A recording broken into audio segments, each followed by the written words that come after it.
जब भगवान श्री कृष्ण और बलराम कंस को मार के पहली बार जब कारागार में आते हैं वासुदेव और अपनी माता देवकी को छुड़ाने के लिए, तो भैया अगर ये स्टोरी आपको ठीक ठाक लगे, अच्छा लगे, तो भैया प्लीज़ चैनल को सब्सक्राइब कर देना भैया।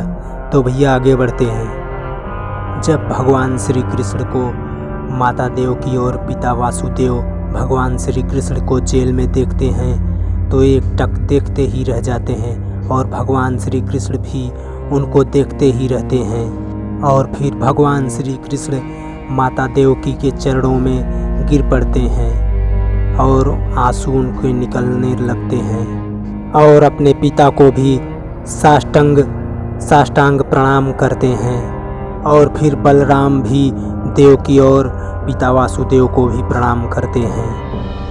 फिर बलराम और श्री कृष्ण दोनों अपने माता पिता के गले लगते हैं और भगवान श्री कृष्ण कहते हैं, आप दोनों मेरे कारण कितने दुख उठाएं, उसके लिए मुझे क्षमा करना मैया, मुझे क्षमा करना पिताश्री। मैं इतने वर्षों तक आपकी कोई सेवा न कर सका। लोग पुत्र पाते हैं बाल्यावस्था से लेकर किशोर अवस्था तक, उसकी बाल लीलाओं का आनंद प्राप्त करते हैं, लेकिन मेरी विवशता ने आपके चरणों से दूर कर दिया था, इसलिए मैं तो आपको वो सुख भी न दे सका। परंतु मैं भी तो तेरे लाड प्यार से वंचित रह गया मैया, मेरी भी बहुत हानि हुई है। फिर वासुदेव रोते हुए कहते हैं, इसका दोषी मैं हूँ पुत्र, इसका दोषी मैं हूँ। मैं ही तुझे इन हाथों से यहाँ से उठाकर दूसरे स्थान पर छोड़ आया, इसका दोषी मैं हूँ पुत्र, मैं हूँ। कृष्ण कहते हैं, इसमें आपका कोई दोष नहीं, ये तो माया का विधान था जिसके कारण आपको अपने पुत्र सुख का बलिदान करना पड़ा। कृष्ण कहते हैं, वास्तव में दोषी तो मैं हूँ जो इतने दिनों तक अपने पुत्र धर्म को न निभा सका।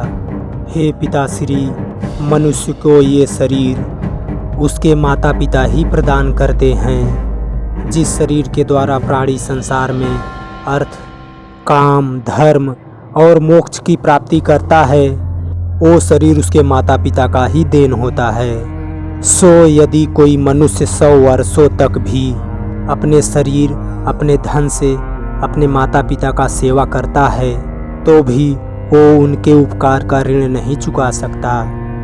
जो पुरुष सामर्थ्य होते हुए भी अपने शरीर, अपने धन से अपने माता पिता का सेवा नहीं करता, वो महापापी है, महापापी है।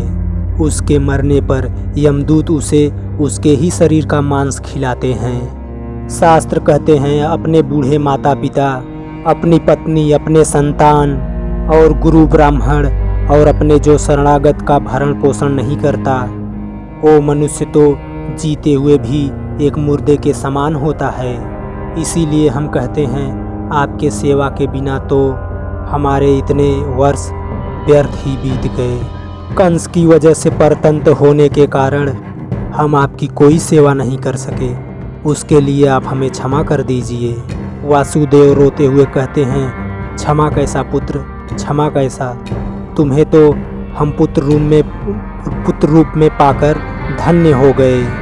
फिर कारागार में पहुंचते हैं नंद बाबा और वसुदेव को गले लगते हुए प्रणाम करते हैं और देवकी को भी। और फिर कहते हैं, वसुदेव अगर इनके लालन पालन में कुछ हमसे भूल हुई हो तो गांव वाला समझकर हमें क्षमा कर दो। देवकी कहती हैं, ये क्या कह रहे हैं नंद भैया, आपने जो इनकी रक्षा करके हम पे उपकार किया है उसका ऋण हम जीवन भर नहीं उतार सकेंगे। नंद बाबा देवकी से कहते हैं, भाभी, यशोदा ने एक बात कहा था, अगर कुछ गलती हो तो अपने बेटे का एक धाय समझकर उसे क्षमा कर देना। नहीं भैया, यशोदा धाय नहीं है, आने वाले युगों में इतिहास में लोग उसे ही कृष्ण की माँ कहेंगे, वही कृष्ण की असली माँ है और सदा ही रहेगी। तो भैया लोगन, आपके वीडियो कैसन लगा? अगर ठीक ठाक लगा हो तो भैया प्लीज़ चैनल सब्सक्राइब कर देना भैया चैनल। थैंक यू, जय हिंद।